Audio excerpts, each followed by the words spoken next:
My student Perry was struggling with a fat shot, and we fixed it by changing his backswing. We fixed the cause, not the symptom. Perry was struggling with a fat shot because his golf club was working too far down into the ground. Its lowest point was too far under the ground, so it would hit the ground early and we'd get big, deep divots.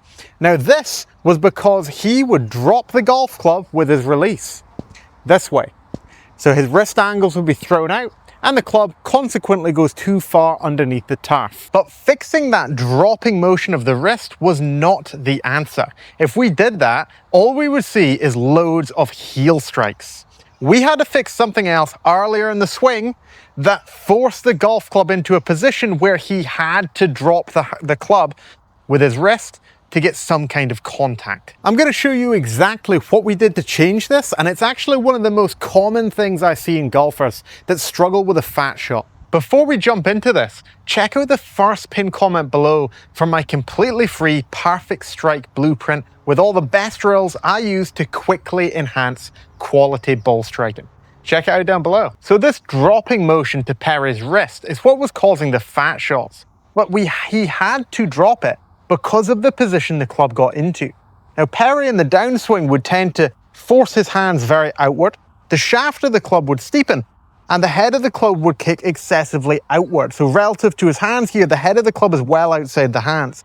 Now from here, if he continues on this path, the club goes out this way too much. We either miss the ball or we strike it in the heel end of the golf club, causing a shank. So to get contact, Perry would drop the golf club. So the club would work out, he would then drop it to get strike. And in doing this, he would send the low point too far under the ground and cause those fat shots. So rather than focus on the drop to the wrist, which was only a symptom to the real cause, we focused on what was causing the club to work so outward. And it was actually something really quite simple. If you watch Perry swing here, notice in the backswing how there's very little change to his knee flex and very little change to his pelvis. It all stays very rigid. And he essentially just moves his shoulders back with the right shoulder, forward with the left shoulder. There's actually very little pivot. There's very little rotation to the trunk of the body here. He doesn't actually rotate the body very much. It's more of a kind of arm and shoulder motion that make it appear that he's rotated, but actually he's just pulled one shoulder back and pushed the other one forward to make it look like this. Typically, the more that we pivot, the more the club works around us. And then in the downswing, we have to unwind. And if we've coiled up a long way and the club's worked a long way around us, and as we unwind then, the club is logically going to be more behind us in the downswing.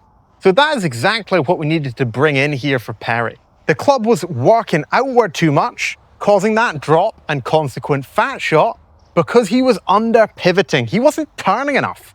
So we added more turn and instantly saw a big difference. He went from swinging over the top, then dropping the wrist and fatting everything, to suddenly shallowing the golf club, getting it working into a place where he could just turn and deliver it into the golf ball with very little manipulation required to the wrist action. To build out his pivot, we used one of my favorite drills, really simple, using 2 alignment sticks. Now I've placed one on the floor just in front of me, around a club length in front of me, and I'm going to take the other one and place it across my chest here.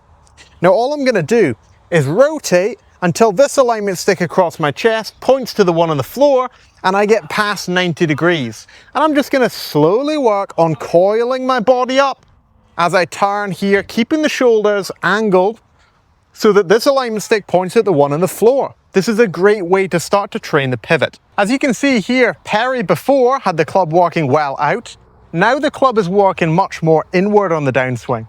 Now he does not need to drop the wrist anymore.